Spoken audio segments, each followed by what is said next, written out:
साहित्याचं भरगच आवार आवर्जून ऐका गाव शिवार.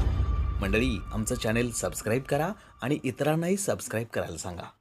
मंगेश पाडगावकर यांची एक गझल आहे. शहाण्याने आपुले थडगे खणावे. शहाण्याने आपुले थडगे खणावे. शहाण्याने आपुले थडगे खणावे आणि खणताना पुन्हा गाणे म्हणावे. शहाण्याने आपुले थडगे खणावे.